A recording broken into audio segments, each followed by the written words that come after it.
A little different. All right. All right, so here we have a 10 scales 4x4 Stampede. What batteries are you running with this?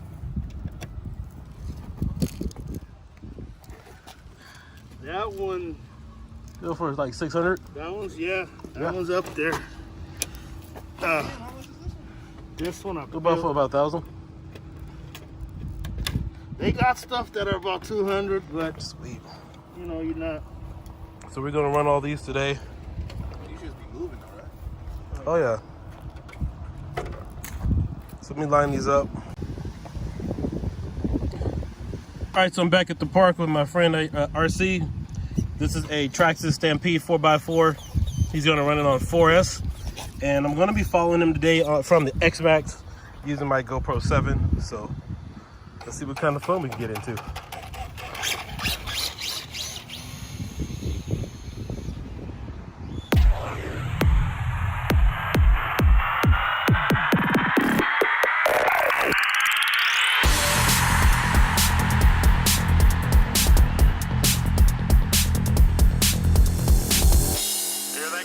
Start-finish line again.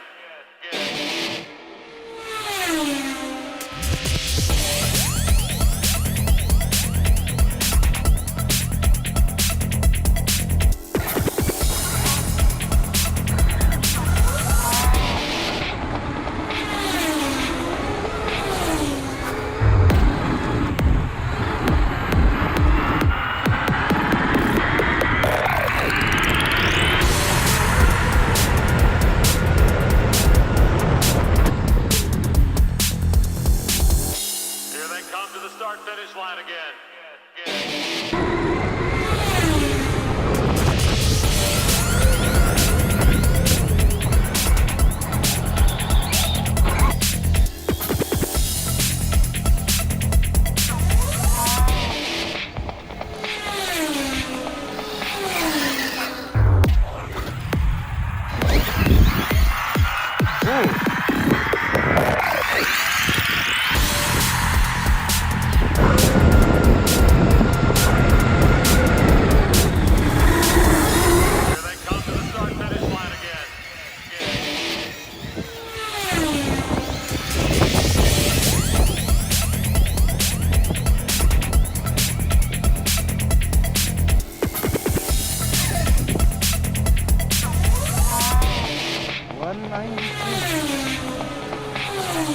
That's right. 120 on the ESC. All right, guys. So me and my buddy RC, we just completed our run and bash, and now we have a full chance to really review the Armma Kratton. This is the V4 model, and of course, on my left over here, I have my 2012 E-Revo 10 scale that I purchased back in. I think I got this back in 2011, 2012, something like that. So. So now that we've had a final chance to actually review it, run it, actually get a little bit more familiar with the parts and kind of go over some things. RC, what do you think about the two? And what's your impression of the Armma Kratton actually, since we've had a full chance to run it at full speed on 6S using Electron Pro 5200 milliamp batteries? Thoughts off the top. Great truck. Love it. Holds up well. Flipped it a couple times.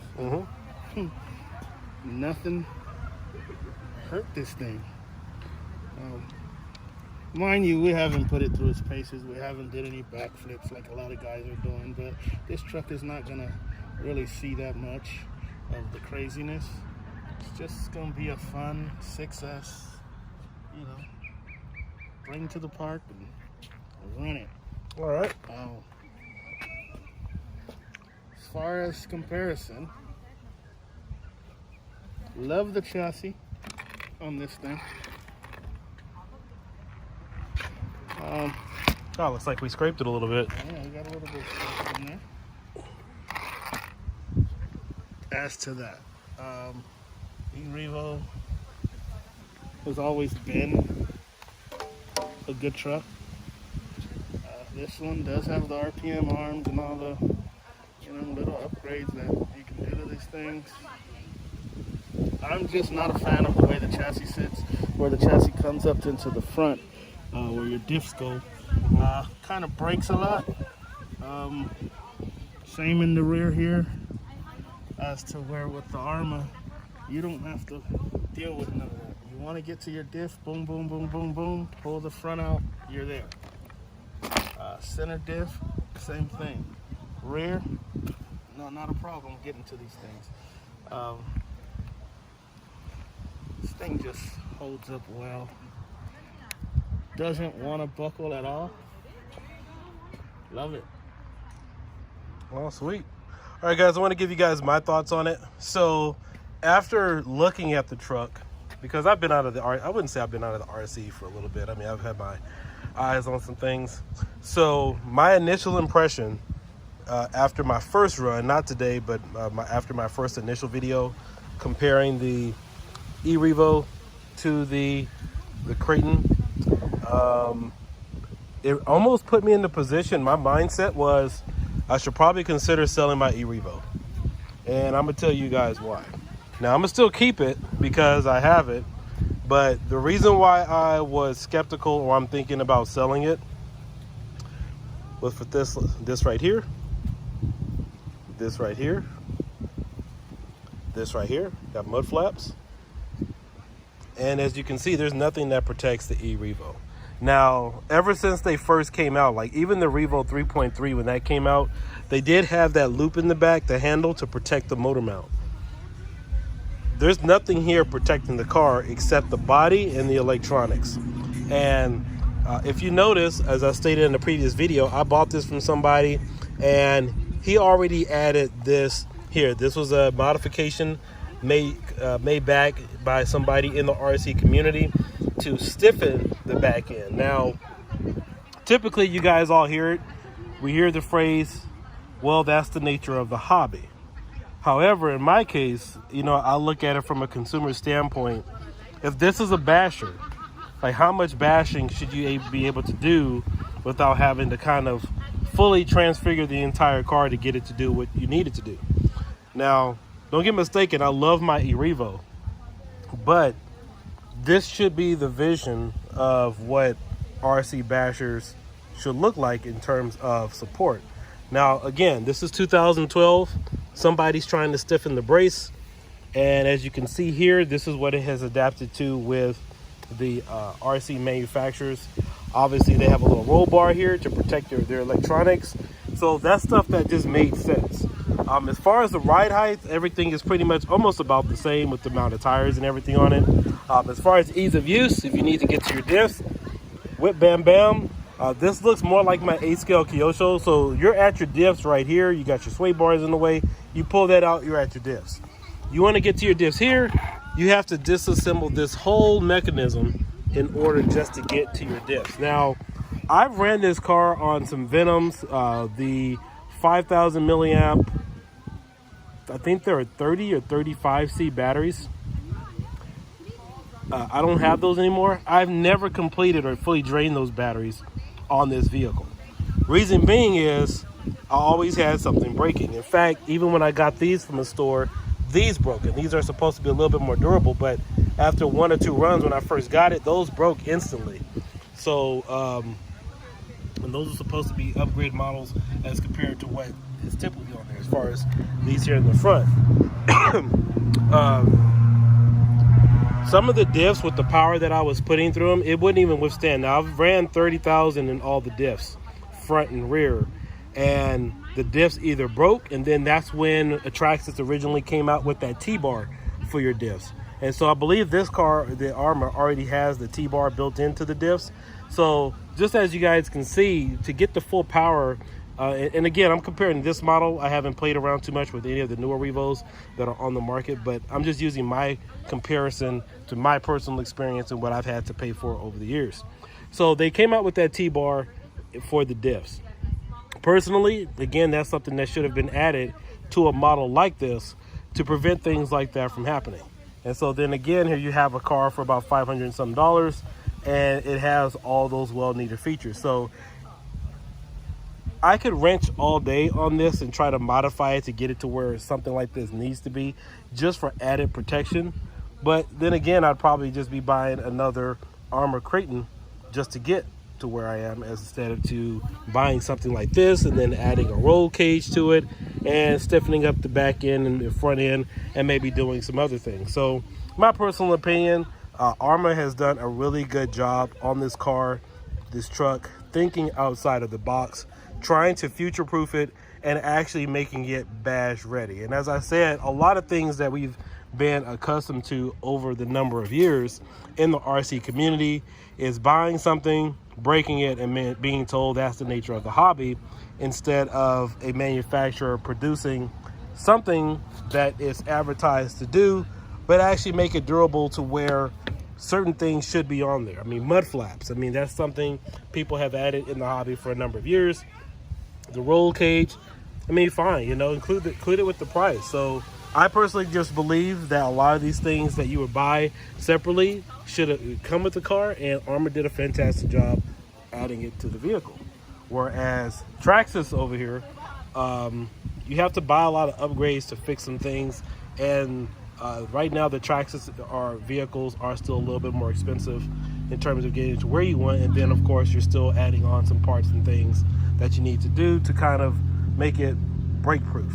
So those are my initial thoughts between the Armma and the e-Revo. Maybe you guys have some things that are different, but these are just my initial views on the truck, looking at it from a durability standpoint in terms of things that I thought should have been added to a vehicle. As you guys can see, somebody was already thinking about this, and this is usually the standard now. So let me know what you guys think in your comments below. Consider subscribing to the channel. I just wanted to give you guys my 2 cents and my views on the Armma versus the e-Revo, and let me know what you guys think. Out with the old and with the new. Yeah. Now, I don't know, is the e-Revo 2, is it still the same form factor? Does it have a roll cage or anything? I haven't really taken to it and looked into it. Like I said, Armma's.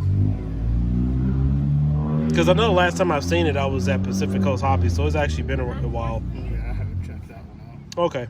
So again, this is not a knock on anything that Traxxas is doing or anything. It's just simply a comparison between my personal preference on what a basher should have. On old tech and new tech, right? No, I wouldn't say old tech versus new tech, because again, this is old school though. It's true, it's very old school, but my point is this.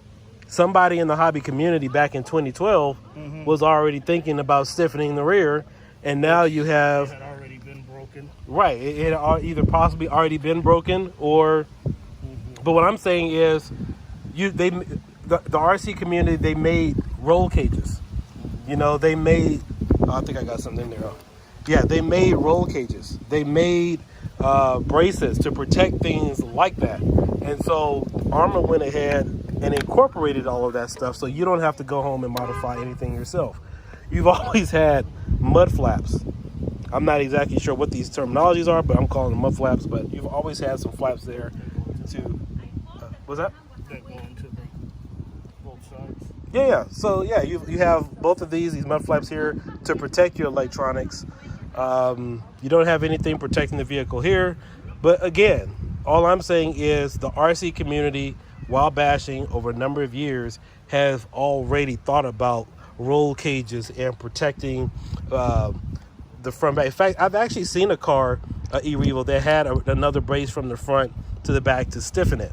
So they jumped on it. You know, they included some of the things that were already well-known issues back then, and here you go.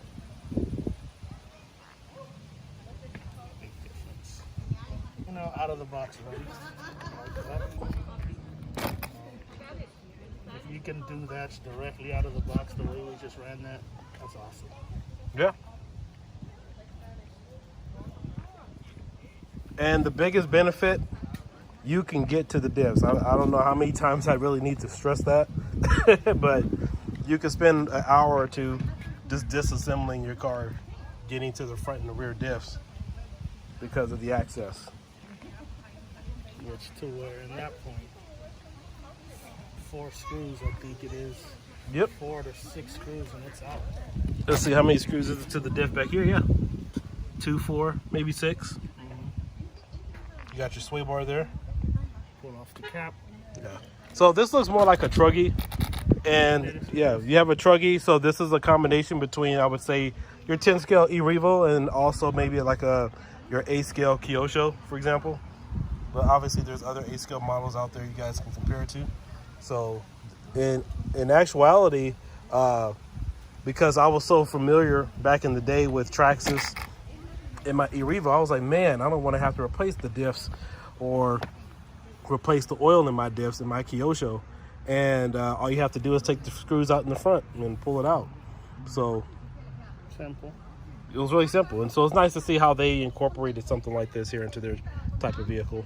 But obviously that was years ago, and this is now. This is 2020. That is a 2011, we'll say 2011 model. But another thing that I've noticed between these vehicles, I've always had a problem stripping diffs with the E-Revo, their E-Revo series, because if this little screw that normally goes here, the set screw, slips at all while you're running, that's just it for your spur. That is it. So I know typically you're not supposed to run metal in the metal. I do have another one on backup, but I've already gone through about 3 or 4 of those because that little set screw would sometimes slip because of all the power. Armma, no slipper. Center diff. Big difference. Yeah. Any 8 scale should, I believe, run a center diff. Just as far as durability, and this here is a completely different setup. Yeah, because you're spending dollars. Each one of those spur gears right there costs about $11. Easily slip. I mean, you hit something and it jerks to the left or to the right. I don't care how much you tighten it. And if you guys actually watch my RCX 2012 video when I was at the Traxxas booth and they were doing all the flips and jumps, I mean, the guy was making sure that thing was tight because that's all that really sets it there, or keeps that center diff, that spur in place, or that motor. Because once it moves, that's it.